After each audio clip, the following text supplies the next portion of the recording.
Commander Jake Morrison rubbed his tired eyes and looked at the screen again. The numbers still did not make sense. He had been staring at the Galactic database for 3 hours now, and the information about Earth kept showing the same impossible thing. The blue hologram floating above his desk showed Earth's entry in the official galactic records. 2 labels appeared right next to each other. The first one glowed red and said, Class 15 Deathworld. Right below it, another label glowed green and said, Nursery Planet. Jake had never seen anything like this before. Dr. Lisa Harper walked into the command room of their ship, the Endeavor. She carried a cup of coffee and looked as confused as Jake felt. Still looking at that crazy database entry? She asked. This cannot be right, Jake said. No planet gets both labels. It is like saying something is both fire and ice at the same time. Lisa sat down next to him and studied the hologram. As the ship's expert on alien life, she knew what both terms meant. A Class 15 Deathworld was the most dangerous type of planet in the galaxy.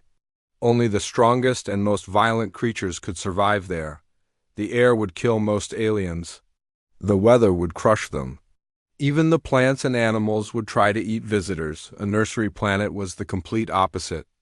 These were safe worlds where young aliens could grow up without fear. The galaxy used these planets to protect children and weak species.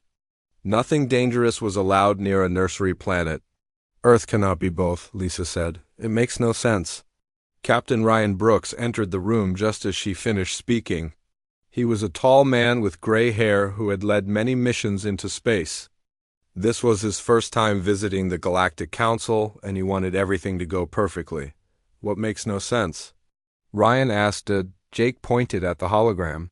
Sir, we found Earth in the Galactic database. Look at these labels. Ryan studied the display for a long moment. His face grew more serious as he read.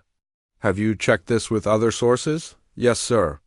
Professor Dan Williams ran it through every translation program we have. The words mean exactly what we think they mean.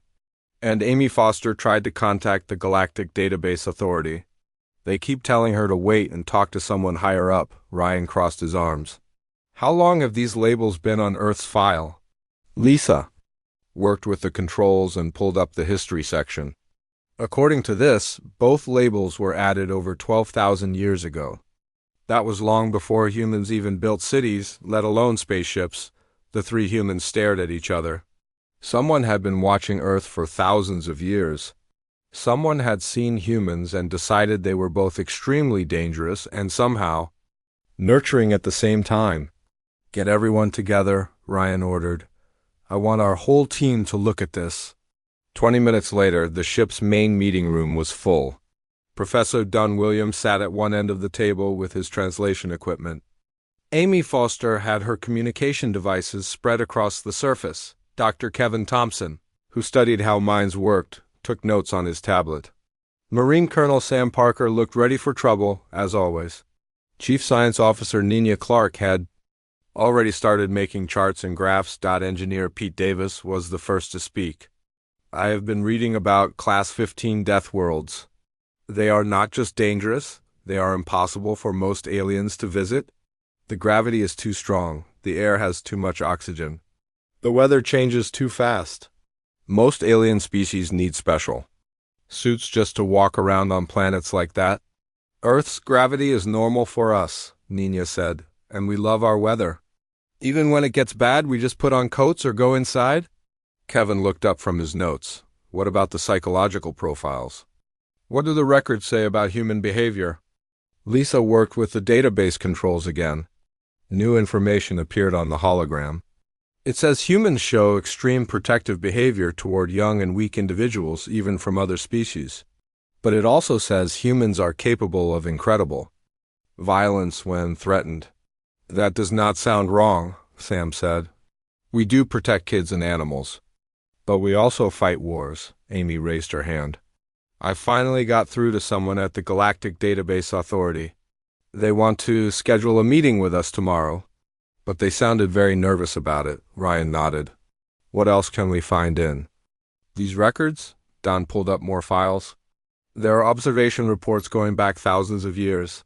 Look at this one from 8,000 years ago. It talks about humans building the first permanent cities. The observer notes that humans work together to build homes for their families, but they also build walls to keep enemies out. Pete read over his shoulder. And this one from 5,000 years ago talks about humans creating art and music, but also developing better weapons. Nina found another file. Here is something interesting. It says human settlements always become safe places for other species.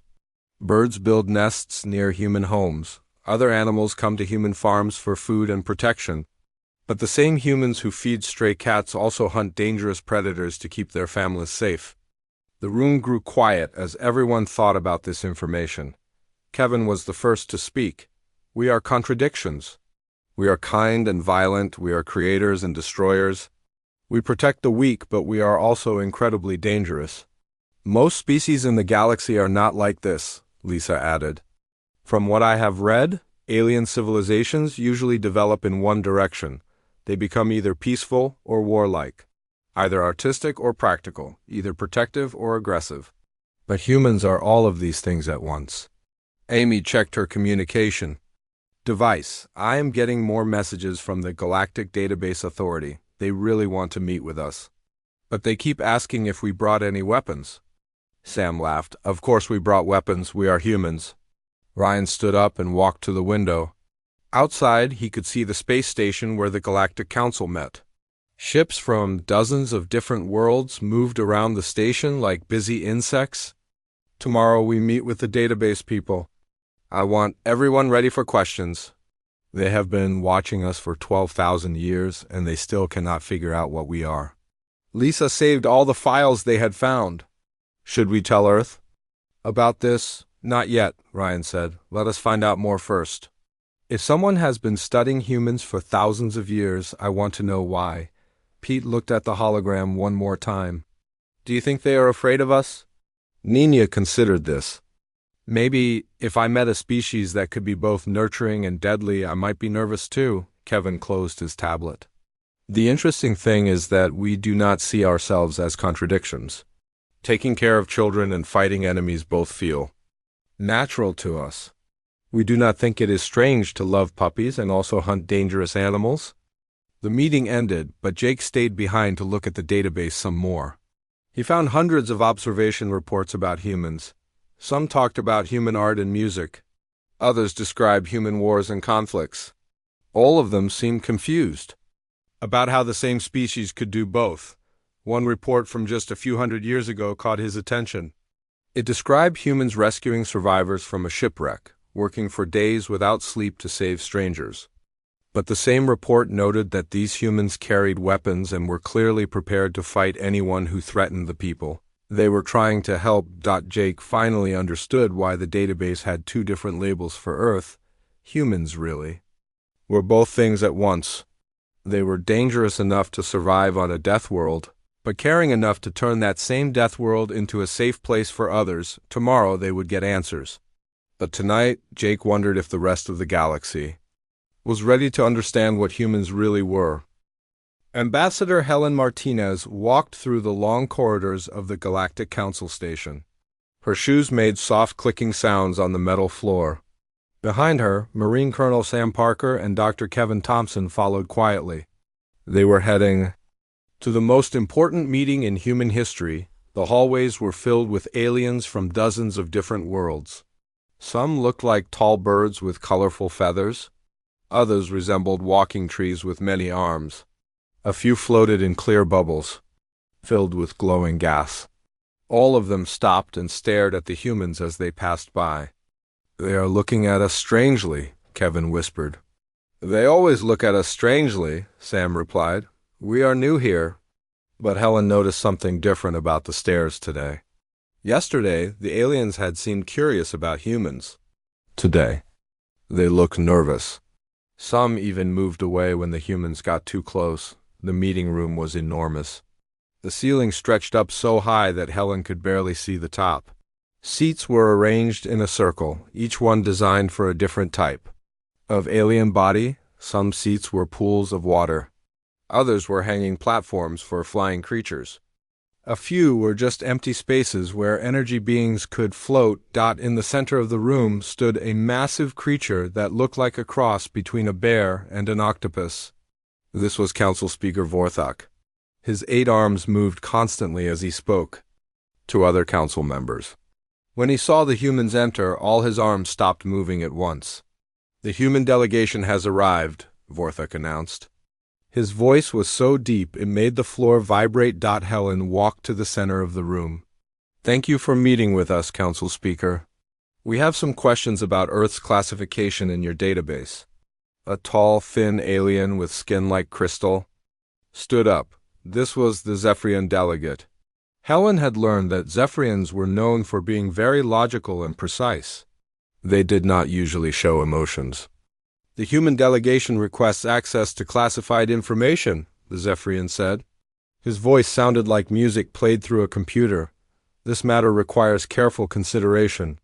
Helen felt confused. "Classified information? We just want to know why Earth has 2 different labels in your database." The council members began talking to each other in dozens of different languages. Helen's translation device could only pick up pieces of the conversation. She heard words like dangerous, unpredictable, and unprecedented. An alien that looked like a floating jellyfish with many eyes spoke next. "The human classification has been a subject of debate for many cycles. Some believe you should not be told the truth."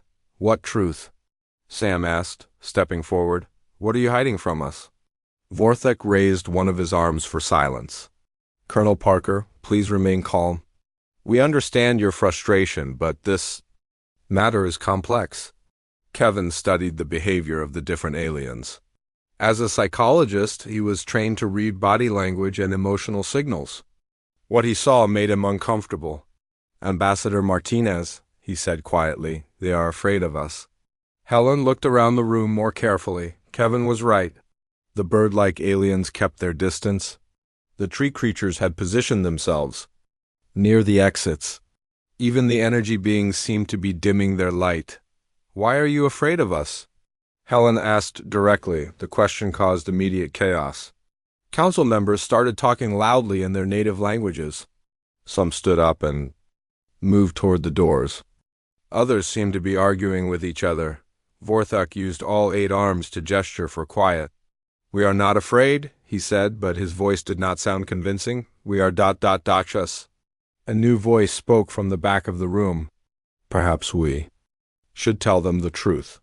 The speaker was an ancient-looking alien with wrinkled gray skin and 4 eyes. Helen recognized him as Elder Counselor Thane from the Rigel system. "Elder Thane," Vorthok said carefully, "the Council has not reached a decision yet." "They have a right to know," Thane replied.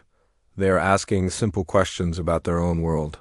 "How long can we avoid giving answers?"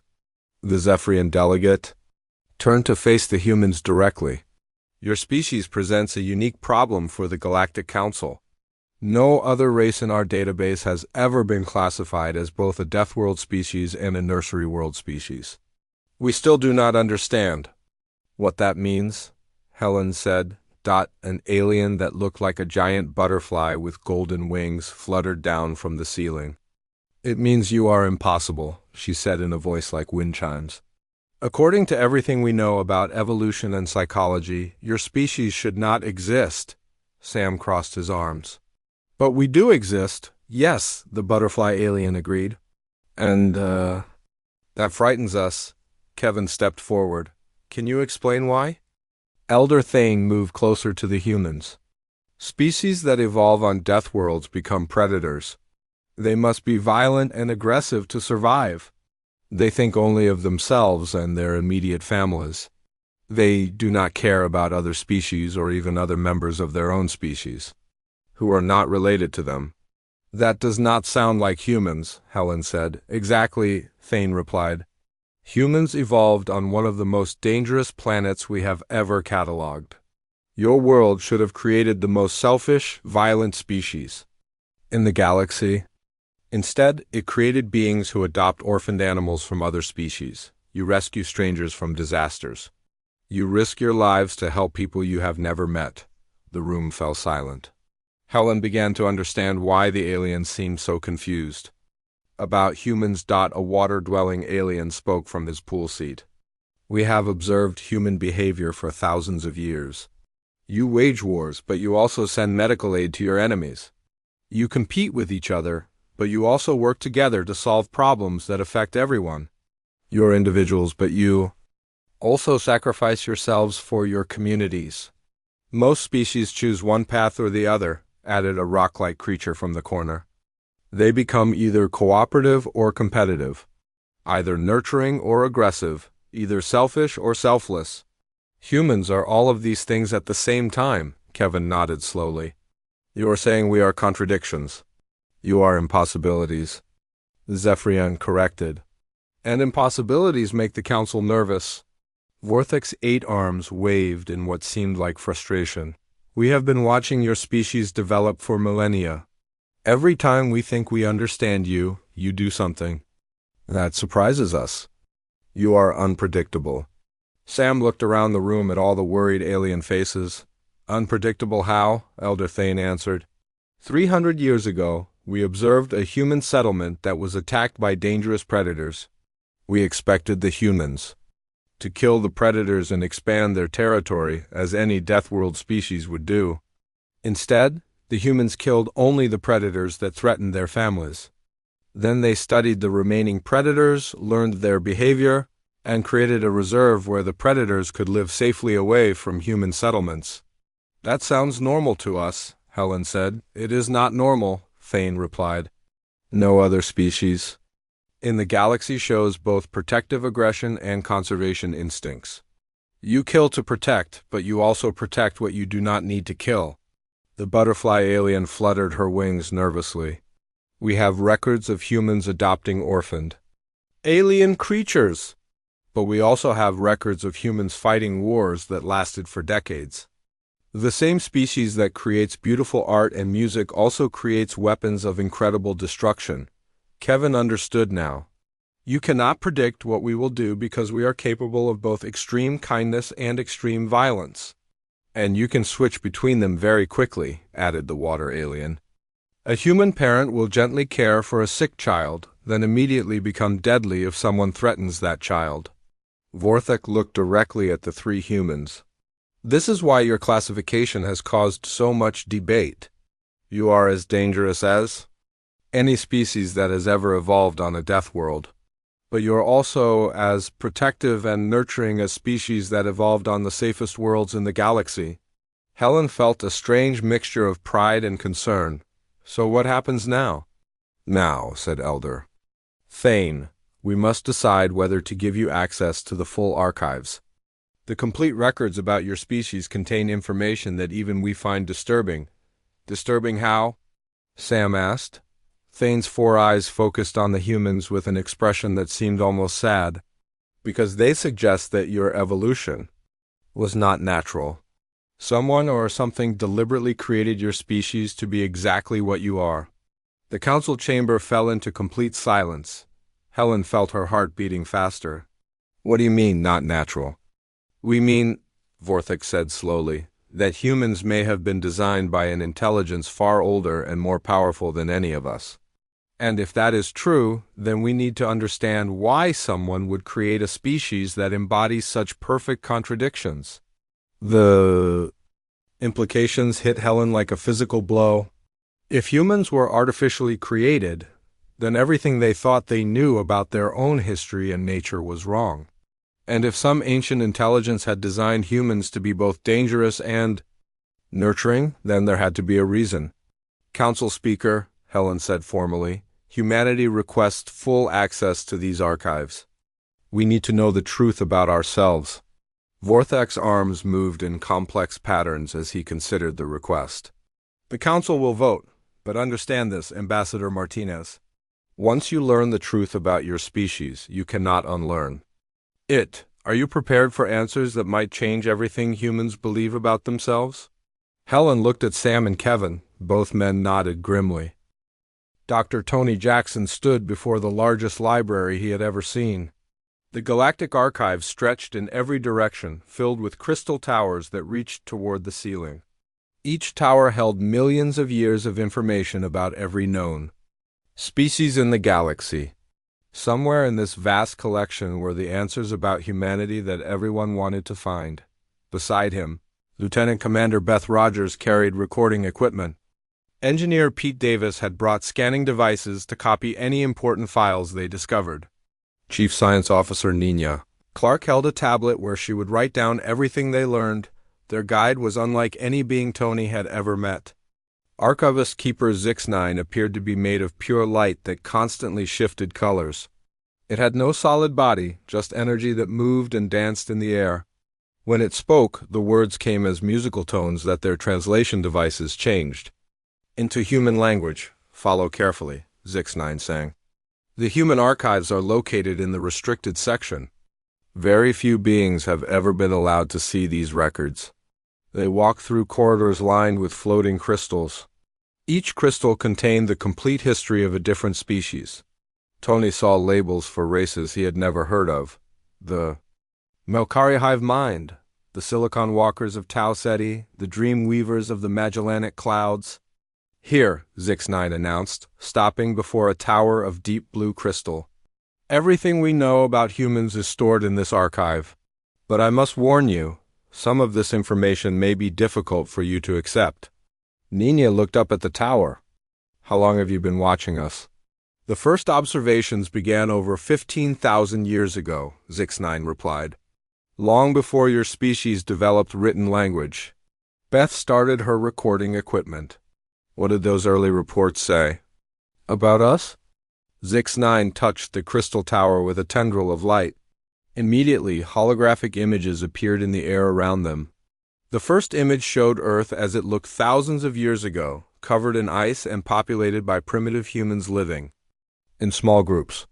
The first observers came during what you call the last ice age, Zix9 explained. They were studying dangerous worlds to see what kinds of life could survive in extreme conditions. They expected to find simple predators focused only on survival. The hologram changed to show early humans hunting massive animals like mammoths and saber-toothed cats. Tony watched as the primitive hunters worked together to bring down creatures much larger than themselves. Instead, Zix9 continued, they found something unprecedented. These early humans were indeed fierce hunters and fighters. But watch what happens after the hunt. The image shifted to show the same humans sharing their kill with members of their tribe who were too old or too young to hunt. They gave food to injured members who could not contribute to the group's survival. They even shared with orphan children who were not related to them. Pete stared at the hologram. They were taking care of each other? Yes, Zix9 said. No other species on a Class 15 Deathworld had ever shown such behavior. Survival on these worlds requires complete focus on personal and immediate family needs. Caring for unrelated individuals should have meant death for the entire group. Nina made notes on her tablet, but humans survived anyway. More than survived, Zix9 corrected. They thrived. The observers were fascinated. They began conducting detailed studies. The hologram changed again, showing different scenes from human history. Tony saw the building of the first permanent settlements, the development of agriculture, the creation of tools and art. Look closely at these early human communities, Zix9 instructed. Beth pointed at the hologram. They are building walls around their settlements. Yes, for protection from enemies and dangerous animals. This is normal Deathworld behavior, but what else do you see? Tony studied the image more carefully. They are also building homes for families. And look, they have areas set aside for growing food and raising animals. Exactly. Humans were creating safe spaces within their dangerous world. They were turning small parts of their death world into nursery environments where their children could grow and learn without constant fear. The hologram shifted to show human settlements from different time periods. In each one, the same pattern appeared. Humans built defenses against external threats, but created peaceful, nurturing environments within their protected areas. Nina looked up from her notes. We were domesticating our own environment. The observers had never seen anything like it, Zix9 agreed. Most Deathworld species either stay primitive and violent, or they become so focused on survival that they lose all capacity for art, music, and abstract thinking. Humans were becoming more civilized while remaining just as capable of violence. When threatened, Pete examined the scanning data from his device. What about our technology development? How did that compare to other species? Zix9 created a new hologram showing technological progress across different civilizations. Most species develop technology in one of two ways. Peaceful species focus on tools that improve quality of life, art, and communication. Violent species focus on weapons and conquest. The display showed human technological development alongside several alien civilizations. Tony could see the difference immediately. Humans developed both types of technology simultaneously, he observed. Yes, you created beautiful art and music while also perfecting warfare. You built schools and hospitals while also building fortresses and weapons. You wrote poetry about love and peace while also writing tactical manuals for military strategy. Beth shook her head in amazement. We are walking contradictions. The hologram changed to show more recent human history. Images of wars appeared alongside images of humanitarian aid missions. Pictures of weapons factories stood next to hospitals and schools. The observers documented thousands of examples of this contradiction, Zix9 explained. During your World War II, human soldiers fought brutal battles during the day, then shared their food with enemy prisoners at night. Humans would destroy entire cities to win battles, then immediately send aid to help rebuild those same cities. Nina stopped writing and looked up. Did the observers have any theories about why we were like this? Many theories. Some believed humans were simply insane. Others thought your species was suffering from some kind of mental illness that prevented you from choosing between cooperation and competition. Tony felt slightly offended. We are not insane, no, Zix9 agreed. The observers eventually realized that human behavior was not random or chaotic. There was a pattern, but it was unlike anything they had seen before. The hologram showed a new scene, humans rescuing animals from a forest fire. Tony watched as people risked their lives to save creatures that could not possibly help them in return. The pattern was protection, Zix9 continued. Humans consistently show extreme protective behavior toward anything they perceive as vulnerable or helpless. You will fight and kill to protect your young, your families, your communities, and even strangers from other species. Pete nodded. That makes sense to us. But you also show protective behavior toward your enemies after you defeat them. You establish rules for how to treat prisoners. You provide medical care to wounded opponents. You try to rebuild the societies you destroy. In war, the hologram shifted to show human peacekeeping missions, disaster relief efforts, and conservation programs. Most confusing of all, Zix9 said, humans show protective behavior toward species and environments that cannot reciprocate. You create nature preserves for animals that might kill you. You spend resources to save plant species that have no practical value. You even try to protect the planets and environments that you colonize. Beth looked at the images of humans working to save endangered species. Other species do not do this. Most species either ignore other life forms entirely, or they view them as resources to be used. Humans are the only known species that actively works to preserve life forms that provide no benefit to human survival or advancement, Nina put down her tablet. Is this why we are classified as a nursery planet species? Partially, Zix9 replied. But there is more. The observers discovered that human influence changes other species in unexpected ways. A new hologram appeared showing contact between humans and various alien groups throughout history. Wherever humans have established contact with other species, those species begin to develop protective instincts similar to your own. Aggressive races become less violent toward their own kind. Selfish species begin to care for their weak and elderly. Even the most logical, emotionless species begin to show what you would call compassion. Tony stared at the hologram. We change. Other species just by being around them? Your behavior appears to be contagious in some way. The observers have documented dozens of cases where alien cultures exposed to humans undergo rapid social evolution toward more protective and nurturing behaviors. Pete looked thoughtful. Is that why some species are afraid of us? Because we change them? Some are afraid, Zix9 admitted. Others are fascinated. But all of them are confused because your existence challenges everything they believed about evolution and psychology. The hologram disappeared, leaving them standing in the blue glow of the crystal archive. There's more to learn, Zix9 said. But first you must understand this. The observers believe that human evolution was not natural.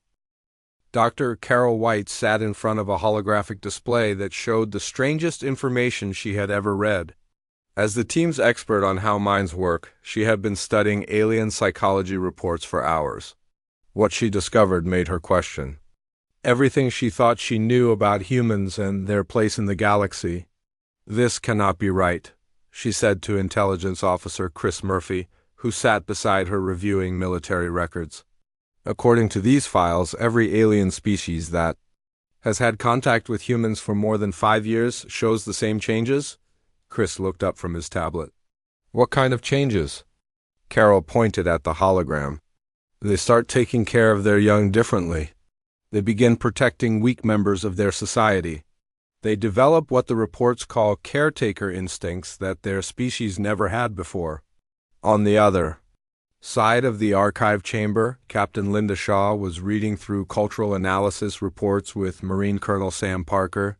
Linda had been studying how human art and music affected other civilizations, and her findings were just as surprising. Sam, listen to this, Linda said, reading from a report that was over 2,000 years old. The Rigel colony had a human trading post for 50 years. Before humans arrived, the Rigel people left their elderly to die when they became too weak to work. After 50 years of human contact, they built the first elderly care facilities in their history. Sam looked up from his own files. That is not the strangest thing I have found? According to this military report, the Vegan Empire hired human mercenaries 300 years ago. The humans were supposed to help them conquer a smaller neighboring system. What happened? Carol asked. The humans completed their contract and helped the vegans win the war. But then they stayed afterward and helped rebuild the conquered planets. They established schools and hospitals for the people they had just defeated. The vegan military was so confused by this behavior that they hired psychologists to study the humans. Chris pulled up another file on his device. The psychologist's report is here. It says the vegan soldiers who worked with humans began showing unprecedented protective behavior towards civilian populations before working with humans. Vegan soldiers treated conquered people as slaves. After working with humans, they started treating them as people who needed protection and help. Carol studied the psychological profiles more carefully. The reports say this change happened gradually. The alien soldiers did not even realize they were behaving differently until their commanders pointed it out. Linda found a cultural report about human music. This is fascinating. Human songs and stories have been spreading through the galaxy for centuries, even in places where humans have never visited. These art forms always travel underground, often banned by local governments. Why would governments ban human music? Sam asked. Because it changes how people think, Linda replied. Look at this example from the Centauri Republic. Human folk songs about protecting children and caring for families spread through their society. Within a generation, their rigid caste system began breaking down because people started treating lower caste individuals like family members who deserved protection.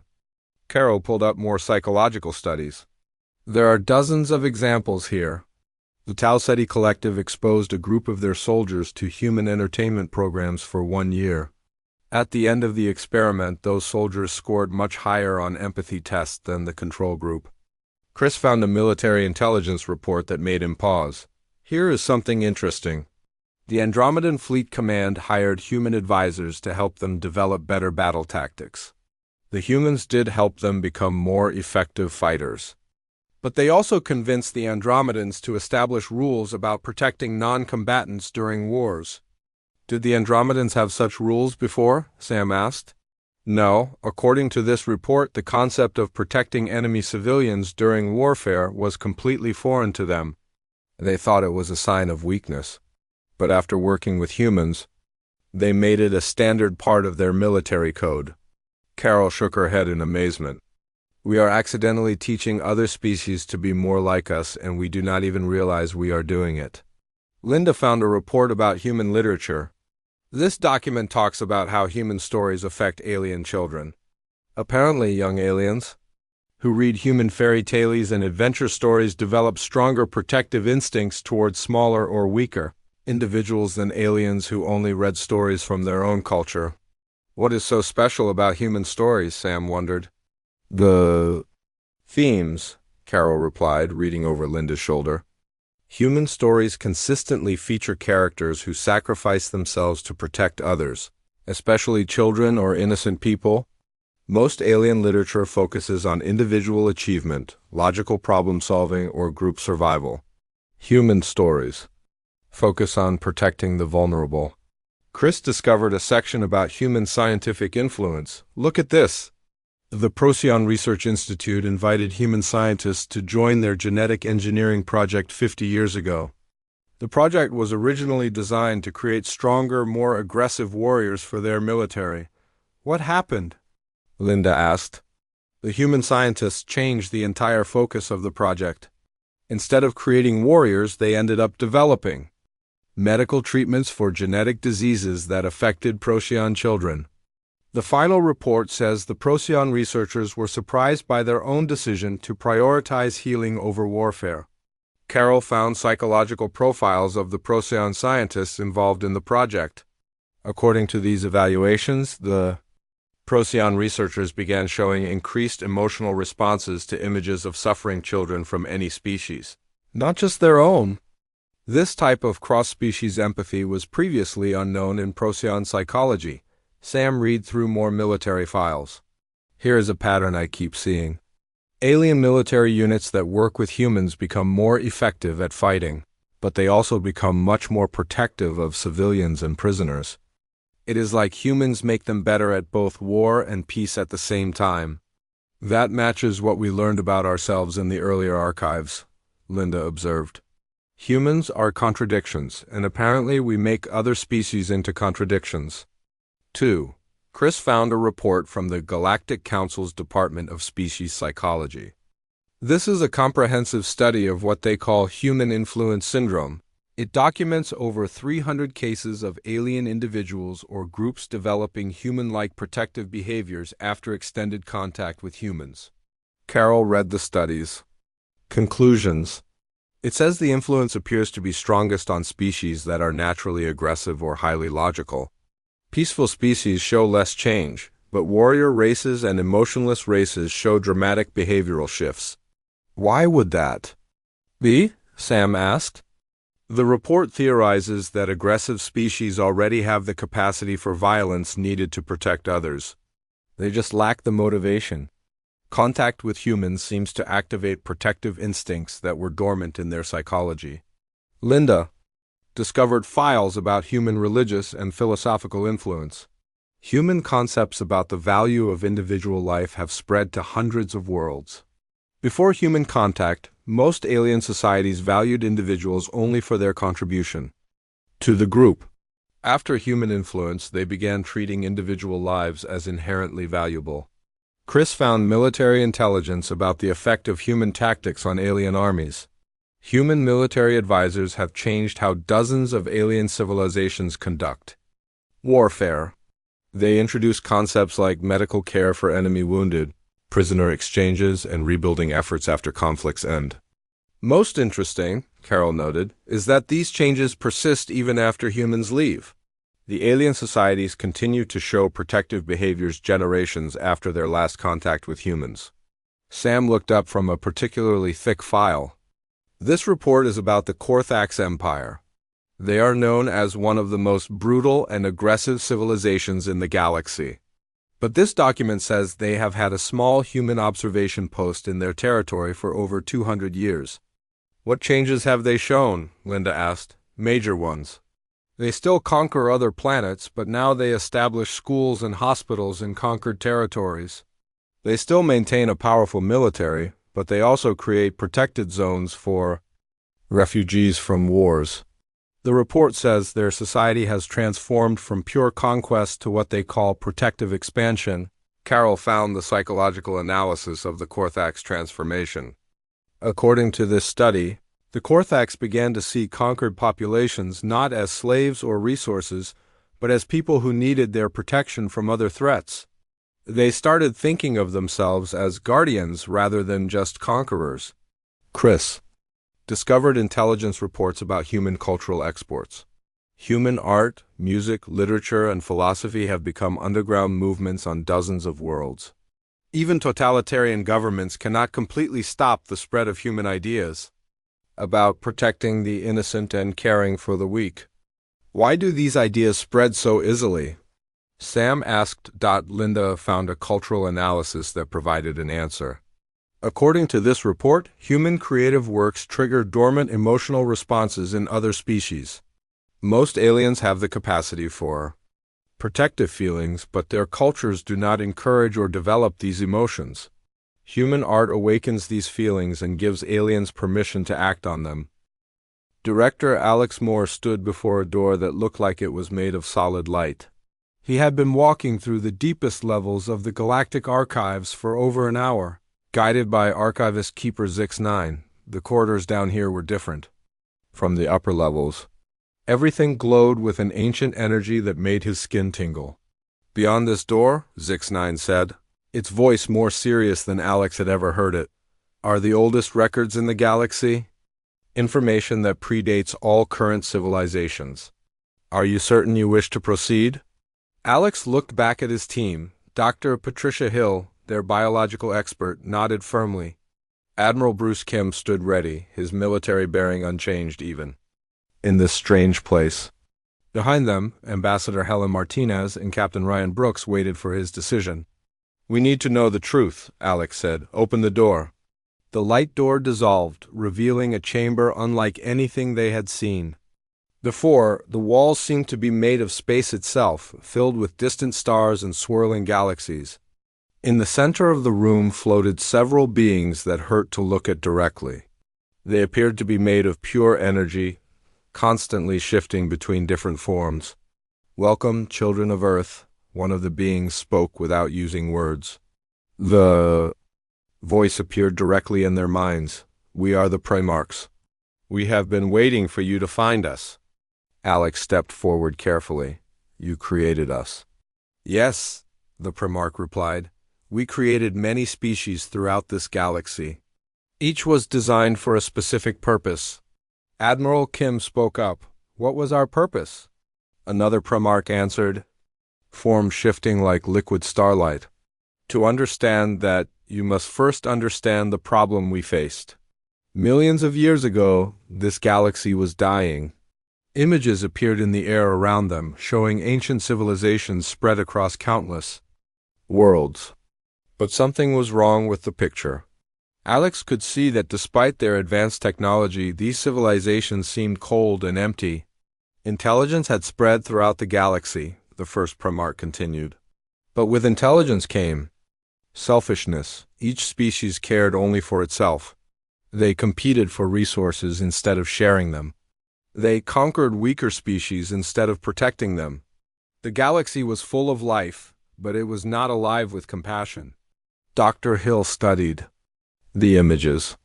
They had no empathy. Correct, the Primarch said. Evolution naturally favors survival instincts. Species that care for others at their own expense usually die out. Those that focus only on themselves tend to survive and spread, Captain Brooks frowned. But that creates a galaxy full of selfish species. Exactly. And selfish species eventually destroy themselves and others. We watch civilizations rise and fall, each one making the same mistakes. They would develop technology, use it to dominate others, fight wars over resources, and ultimately collapse from their own greed and violence. The images changed to show worlds turned into wastelands, species driven to extinction, entire star systems left empty and dead. We tried many solutions, another Primarch explained. We created species that were naturally peaceful, but they were conquered by aggressive races. We created species that were perfectly logical, but logic without emotion led to cold indifference towards suffering. We created species that were naturally cooperative, but they could not defend themselves against predators. Ambassador Martinez stepped closer. So you decided to create humans. Humans were our most ambitious project, the first Primarch said. We needed to solve an impossible problem. How do you create a species that is strong enough to survive anywhere, yet caring enough to protect those who cannot protect themselves? Alex began to understand. You made us contradictions on purpose. Yes, we took the genetic foundation of a species that could survive on one of the most dangerous worlds in the galaxy. Then we modified that foundation to include powerful protective instincts and capacity for empathy. The Primarch's form shifted to show images of human DNA, but the structure was far more complex than anything Patricia had seen before. Your genetic code contains elements from dozens of different species, the Primarch explained. Physical resilience from Deathworld predators. Emotional capacity from the most empathetic species we had ever encountered. Intelligence patterns from the greatest problem solvers in galactic history. Protective instincts from species that naturally care for their young. Patricia stared at the genetic display. How is this possible? Our DNA looks normal when we study it. We designed it to appear normal to prevent panic among your species, but look deeper. The hologram zoomed in to show hidden layers of genetic code that Patricia had never seen before. Complex patterns that seemed to serve no biological purpose, but glowed with the same energy that filled this chamber. These hidden sequences activate under specific conditions, the Primarch explained. When humans encounter suffering, danger to innocence, or opportunities to help others, your modified genetics trigger responses that other species cannot understand or predict. Admiral Kim crossed his arms. You programmed us to be heroes. We programmed you to be caregivers, the Primarch corrected. But caregivers who are strong enough to fight dragons and gentle enough to comfort the wounded afterward. Ryan looked troubled. But why Earth? Why make our planet so dangerous if you wanted us to be caring? Another Primarch answered this question. Because compassion that has never been tested is weak. Kindness that has never faced cruelty is fragile. We needed to create beings whose protective instincts would be unbreakable, even under the worst conditions. The images around them changed to show Earth's history from a new perspective. Ice ages that forced humans to cooperate for survival. Natural disasters that taught them to help strangers. Predators that made them fierce protectors of their families. Every challenge your world presented made humans stronger and more protective, the Primarch explained. Species that evolve on easy worlds become soft. Species that evolve on impossible worlds become hard. Only on a world that was both beautiful and terrible could we create beings who were both gentle and unbreakable. Helen felt overwhelmed by the implications.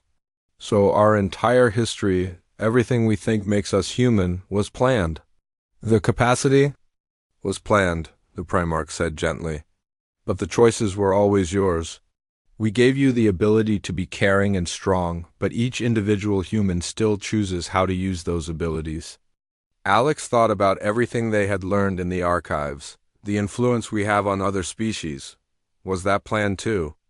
Yes, other species already possess the genetic potential for protective behavior, but their evolutionary history suppressed those traits. Contact with humans reactivates dormant genetic sequences in their DNA. Patricia understood now. We are not just caregivers. We are genetic activators. We awaken caring instincts in other species. Precisely. This is why your classification as both a Deathworld species and a Nursery species makes sense. You are dangerous enough to survive anywhere in the galaxy, but your presence turns any environment into a safer place for other species. Bruce looked at the swirling images of galactic history. Is it working? Are we succeeding in changing the galaxy? The Primarch seemed to brighten with something like pride. Beyond our greatest hopes. Species that had been stagnant for thousands of years are advancing again. Civilizations that had been trapped in cycles of violence are finding new ways to resolve conflicts. Races that had lost the ability to care for their own young are building schools and hospitals. The Korthax Empire, Ryan said, remembering the reports they had read. They went from pure conquest to protective expansion? The Zephyrians have begun creating art for the first time in their recorded history, another Primarch added. The Rigel colonies established their first child protection services. Even the militaristic vegan empire now provides medical aid to former enemies. Helen realized something important. This is why some species are afraid of us. We change them in ways they do not expect or understand. Fear is natural when facing transformation, the first Primarch agreed. But the changes are beneficial. Species that develop human-influenced protective instincts become healthier, more stable, and more likely to survive long-term. Alex had one final question. What happens now? What are we supposed to do with this knowledge? The Primarchs considered this carefully. Continue being human, they said finally. Explore the galaxy, make friends with other species. Share your stories, your music, your art, protect those who need protection. Care for those who cannot care for themselves. But now you do so knowing your true purpose, another Primarch added.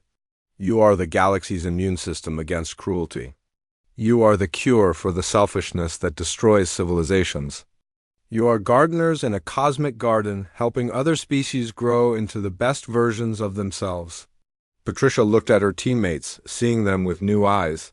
We are living medicine for a sick galaxy. And the medicine is working, the Primarch confirmed. Species across the galaxy are becoming more like you.